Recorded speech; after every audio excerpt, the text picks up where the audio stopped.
Vamos al aire. Oigan, rápidamente nos vamos a enlazar vía Zoom, vía telefónica con Ciro Murayama, consejero electoral del INE. ¿Cómo estás, Ciro? Me da gusto saludarte. Hola, Adela, qué gusto. El gusto es mío. Buen día. Igualmente. Oye, pues ¿qué? Como a 9 días, ¿no? De la consulta de revocación de mandato. ¿Cómo ves cómo ha sido todo el camino y cuál sería, pues, un primer balance de esto? Pues mira, estamos, como bien dices, ya a muy pocos días. Es el domingo 10 de abril cuando se va a celebrar este ejercicio. Y por un lado vamos muy bien porque la ciudadanía respondió, como suele hacerlo, de manera muy responsable, muy comprometida a la invitación del INE para que instalaran las casillas. Visitamos a casi 7 millones de personas, invitándoles a ser funcionarios de casilla. Ya tenemos prácticamente al doble de los ciudadanos que necesitaríamos para instalar las mesas y reciban a sus vecinos, les entreguen las papeletas, luego cuenten los votos, llenen las actas. Es decir, va a volver a ser un ejercicio ciudadano auténtico, y eso contrasta con lo que hemos tenido en materias de incumplimiento y violación a la norma desde el poder y el gobierno, porque ya llevamos más de 20 medidas cautelares emitidas por el INE al presidente, a distintos gobernadores y gobernadoras, la jefa de gobierno, legisladores, que pues han estado entrometiéndose, haciendo campaña a favor del presidente en este ejercicio donde pues la Constitución, que por cierto aprobaron los propios legisladores de Morena, establece que los servidores públicos no deben intervenir, no deben interferir, y pues la constante ha sido esta campaña tan descarada desde el poder para distorsionar el ejercicio que se contempló en la Constitución. Dice que es una herramienta en manos de la ciudadanía para destituir al presidente por pérdida de confianza, es decir, es un instrumento de la ciudadanía para interpelar al poder, y se ha estado desvirtuando como un instrumento del poder para manipular a la ciudadanía. Como propaganda, ¿no? Hemos estado hablando aquí en esta mesa, ¿no? Propaganda. Sí, estamos como ante una especie de campaña presidencial. Sí. La cantidad de espectaculares y de dinero opaco de procedencia desconocida que se está invirtiendo para promover al presidente, pues es realmente la constatación de cómo no se está respetando el espíritu de esta figura constitucional, ¿no? Ahora, lo que ha sido una constante también, pues en todas estas semanas, meses, ya diría yo, Ciro, es pues este ataque desde Palacio Nacional al Instituto Nacional Electoral. Y pues sí, además de dañar el ejercicio ciudadano,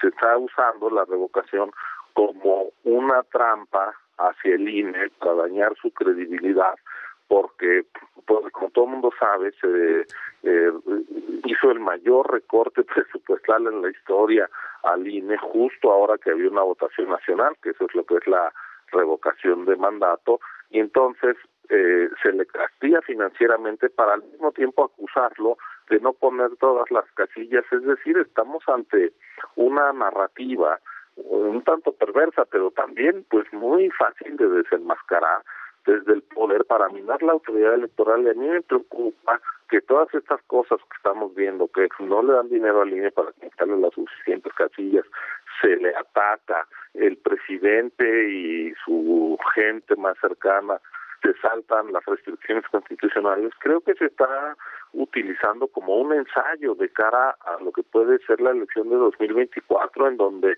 pues vamos a estar en peligro si el presidente decide dinamitar a un árbitro electoral imparcial. Entonces hay que evitarlo. La verdad es que México se merece tener elecciones genuinas, tener una institución electoral que no esté al servicio de ningún partido político y por supuesto tampoco del gobierno en turno, porque cuando el árbitro electoral respondía a los órdenes del presidente, pues lo que teníamos era simulación de elecciones, como en 1988. Entonces, pues creo que este debe ser un llamado de atención a la ciudadanía para defender lo que tanto tiempo nos costó construir.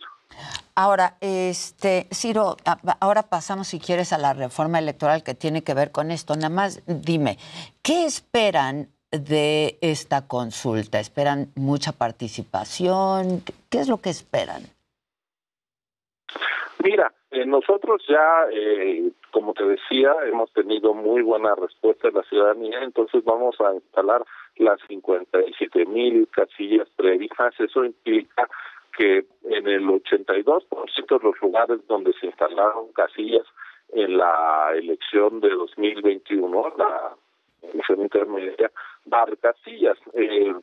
Como todo el mundo recordará, cuando va a votar, hay lo que se llama la casilla básica antigua, es decir, varias casillas y se va dividiendo a la gente según la letra de su apellido para que pueda votar. Ahora no habrá las contiguas, es decir, prácticamente vamos con casillas básicas, de tal forma que en el mismo lugar donde le tocó votar lo pueda hacer en el 82% de los casos. Así que desde ese punto de vista, quien tenga voluntad de ir a votar lo podrá hacer.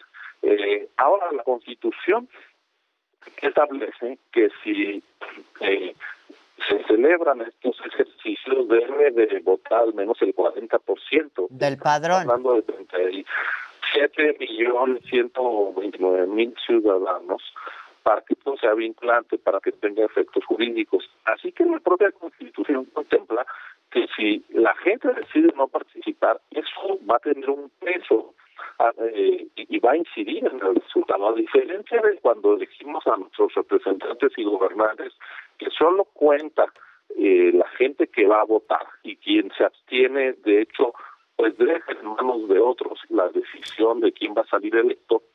Aquí la Constitución contempla que aquel ciudadano que no le parezca adecuado, correcto, pertinente el ejercicio, se abstenga y entonces contribuya a que no tenga ningún efecto. Así lo dice la Constitución en el artículo 35, que dice que deberá de participar al menos el 40%. Es decir, le está dando peso, le está dando voz al que no va. Entonces, pues lo veremos. Es una decisión estrictamente individual participar o no. El INE va a permitir que voten más de 92 millones de personas. ¿Cuánta gente participará? Pues eso está en manos de la ciudadanía y nosotros el domingo 10, hacia las 10 de la noche, a través de un conteo rápido, vamos a decir cuál fue el porcentaje de gente que estuvo a favor de que se fuera el presidente, cuál es el porcentaje a favor de que se quede y cuál es el porcentaje de participación, es decir, si esto tuvo algún sentido o no. Ya. Ahora, me decías, se requiere del 40% por lo menos del padrón para que sea vinculante. ¿Tendría efecto en esta administración? Si llegara a pasar del 40%. No. O sea, si de acuerdo a la Constitución, a la reforma que se hizo, lo pregunto porque pues tocaría hasta la próxima, ¿no? A ver, tienes razón, es una pregunta muy pertinente, porque en 2018 fuimos a votar por un presidente que tenía un mandato hasta el último día de septiembre de 2024, por 5 años y 10 meses fue electo.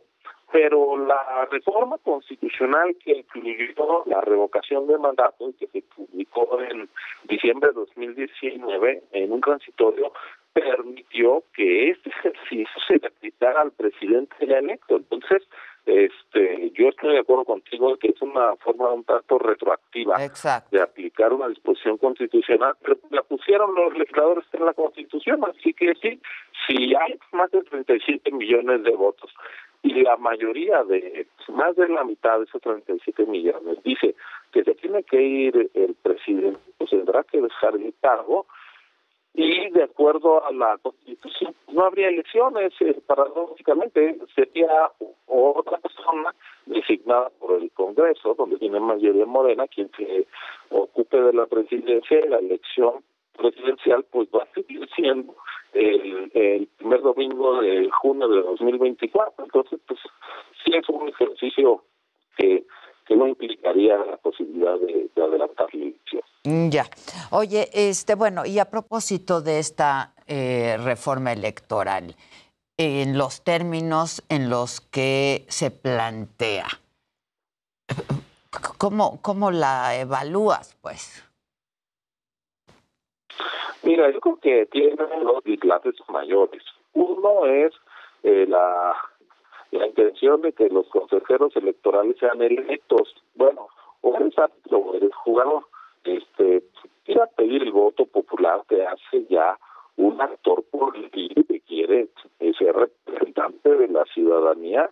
Los consejeros actuales no representamos a la ciudadanía, somos funcionarios públicos que tenemos el deber de aplicar la Constitución de manera imparcial, y para eso somos designados por el consenso de las fuerzas políticas. Es decir, la Constitución hoy dice que dos terceras partes de la Cámara de Diputados, es decir, no puede ser solo el gobierno a su capricho, se tienen que poner de acuerdo para nombrar a gente que sea de la confianza de los distintos actores políticos.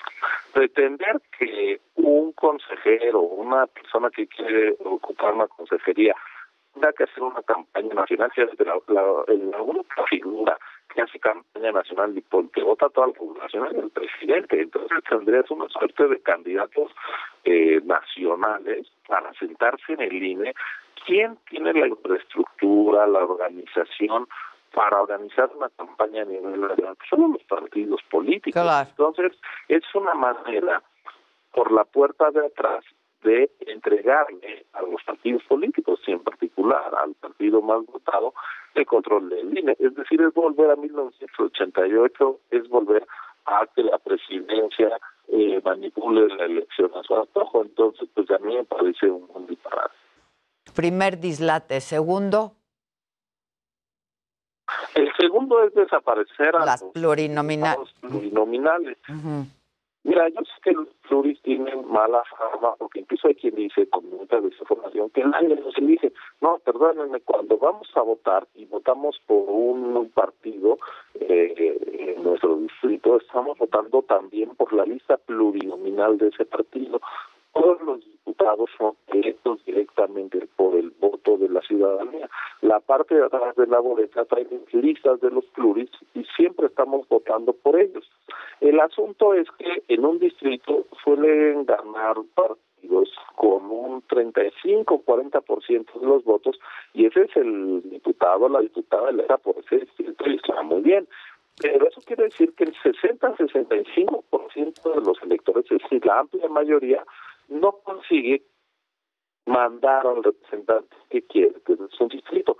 ¿Cómo esa mayoría, ese 60-65% de los ciudadanos, logramos que nuestro representante tener una voz en la Cámara?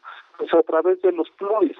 Entonces, desaparecerlos pues nos llevaría al modelo de los años 60, donde solo un partido ocupaba la Cámara de Diputados, y no había expresión del pluralismo, de la diversidad política que caracteriza a la sociedad mexicana. La verdad es que es una reforma de inspiración muy autoritaria la que está proponiendo el presidente de la República. Pues, te agradezco mucho, como siempre, Ciro. Muchas gracias. Gracias a ti, Adela. Buen día. Muchas gracias. Gracias. Bueno, pues ahí está. Ya estamos a 9 días de que tenga lugar.